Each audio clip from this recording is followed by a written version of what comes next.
primeiro assunto de hoje é uma pergunta: por que o governo não quer uma CPI no Congresso de deputados e senadores? Está enlouquecido, fazendo de tudo para as pessoas retirarem assinaturas. Inclusive, o que se ouviu hoje em Brasília é que o governo está ameaçando que não libera emenda para deputado que assinou a CPI. Gente, qual é o problema? Houve invasão e vandalismo nas sedes dos três poderes. Foi um fato político importante. Foi, como eu disse aqui, não é um fato de delegacia de polícia só. É um fato de Congresso dos representantes do povo brasileiro examinar as causas, as origens, as consequências, o porquê, quem. Por exemplo, hoje eu conversei com mais uma pessoa que está em liberdade condicional, né, em prisão domiciliar. Foi presa, foi posta no vagão rumo a Auschwitz, no ônibus, na frente do QG do Exército, por militares do Exército. Ficou lá num ginásio da Polícia Federal, provisoriamente, e essa pessoa garante que uma senhora morreu nos braços dela, que me explicou, teve uma crise de pânico, algo assim, começou a gritar e teria recebido calmante dos atendentes, alguma coisa, talvez em excesso, e ela apagou completamente, segundo essa pessoa. E que 2 jovens tentaram acabar com a vida e um conseguiu, segundo ela. Então, acho que CPI é para apurar essas coisas também. E que teria mais uma terceira pessoa que chegou a me dizer: basta ir ao cartório de registro civil, né, para constatar isso. Eu estou apenas dando aqui o palpite que eu ouvi de uma pessoa que está em liberdade condicional e a necessidade de investigar isso e se é boato, se é visão que a pessoa teve, se é impressão que não é, que se desminta e se demonstre isso. Porque fica a dúvida. E é justo que haja dúvida. Porque só agora o ministro Alexandre de Moraes está autorizando aí deputados como o Nicolas, o Sanderson, alguns deputados a irem, só eles, visitar os presos, como já foi o Magno Malta e outros, né? Para saber as condições das pessoas que lá estão, que é muito justo. Agora, é preciso que os nossos representantes, os nossos mandatários, que deem uma satisfação a nós mandantes, investigando, chamando as pessoas para deporem numa CPI, para darem mais informações. Todas as pessoas que tiverem alguma ligação com as raízes, com as causas, com o financiamento, com o transporte, com o acampamento, com as manifestações, com a invasão, com o quebra-quebra, com a segurança dos prédios, com medidas preventivas ou não, gente cúmplice. Queremos esclarecer, porque foi um fato assustador. Um fato importante, um fato assustador, que não pode se repetir. Então, para que não se repita, se investiga. Agora, eu não consigo entender por que o governo não quer que uma comissão parlamentar investigue no foro político, que é o foro próprio para isso, porque foi um fato político, além de criminal, né? Eu vi ontem uma declaração do presidente da República. Eu já vi o presidente reclamando que pessoas estão comendo demais. Não sei se é gordofobia isso, né?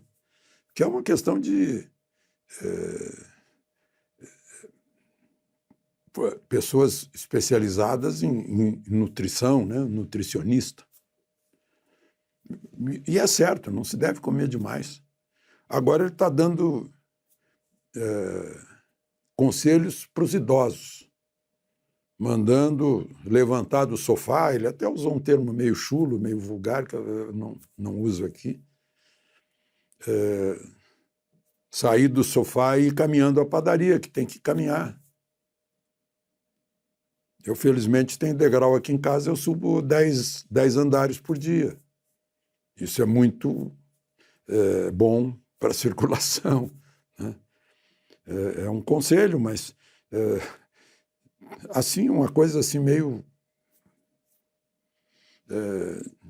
desprezando, né, no modo como disse, sai daí do sofá e caminha até a padaria, parece desrespeitoso. Para de ver bobagem na televisão. É um bom conselho, mas são conselhos que a gente diz com jeito, principalmente porque há o Estatuto do Idoso, né, que exige respeito. O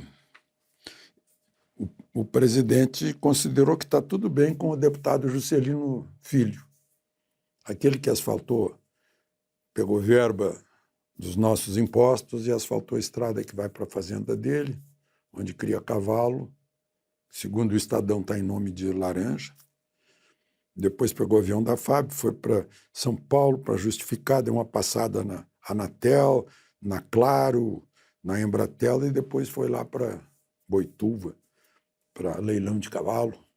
Mas deu explicação ontem para o presidente da República, o presidente aceitou plenamente. Só que está muito claro por que aceitou, não? Porque o partido desse ministro das Comunicações, que é o mesmo partido da ministra do Turismo, é a mulher daquele prefeito lá do Rio de Janeiro, daqui a pouco eu lembro o nome do município, né, que inclusive diz que foi apoiada por milícia e tal, é também do União Brasil. E o União Brasil é a terceira bancada em número de senadores e a terceira bancada em número de deputados. Tem 10 senadores, se não me engano, 11 e 59 deputados. Agora, o Elmar Nascimento, deputado Elmar Nascimento, que é o líder da bancada na Câmara, disse assim, não, o União Brasil continua independente do governo. Como assim? Tem 2 ministros, é independente do governo? Eu não entendi bem.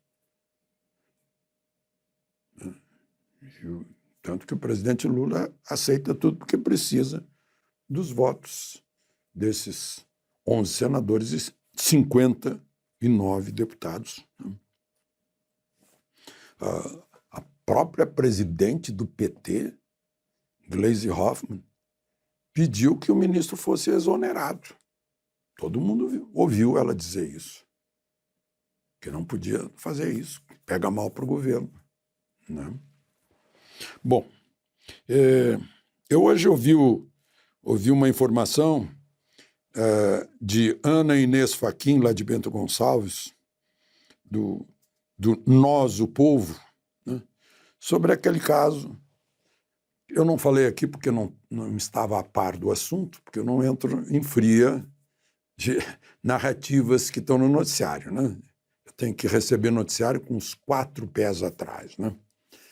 E da história do trabalho escravo.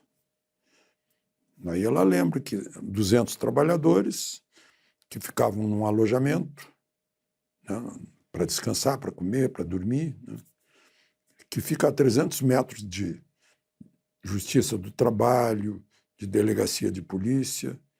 E, no entanto, diz a notícia que um deles foi denunciar, foi a pé para Caxias do Sul, a 56 quilômetros de distância, denunciar. Muito estranho que um trabalhador safo vá a pé, cheio de posto de gasolina, para pedir carona para um caminhão, né?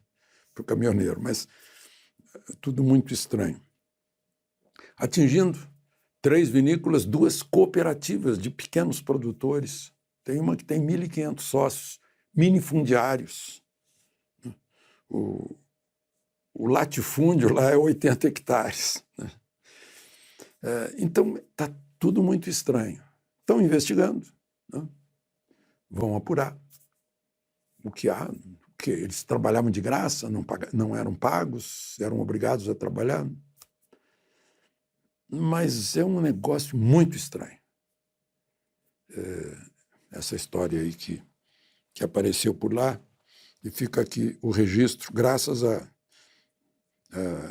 Ana Inês Fachin, que fez um relato muito claro dos indícios e dos fatos, né? Que não tem julgamento nisso. Eu estava pensando, né?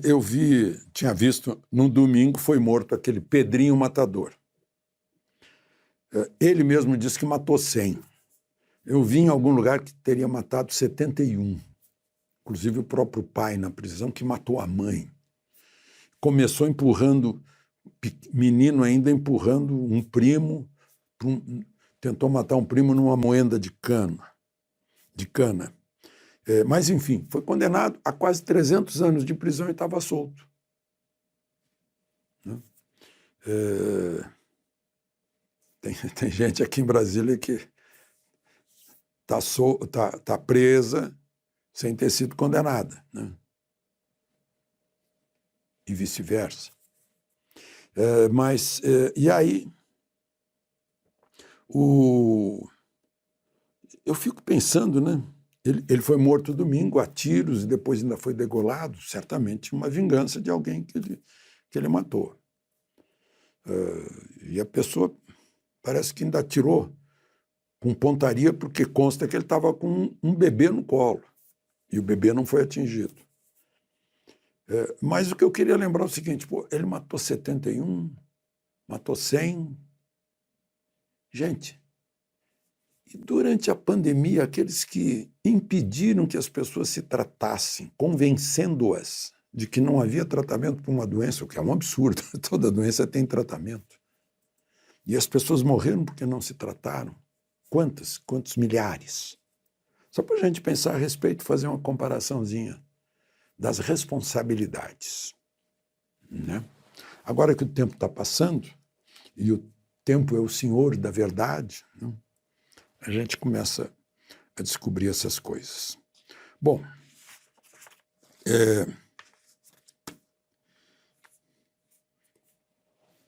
então ficamos por aqui hoje. Vamos terminar com uma boa notícia. Depois de 12 anos de negociação, o México abriu para a carne brasileira, habilitou 34 frigoríficos.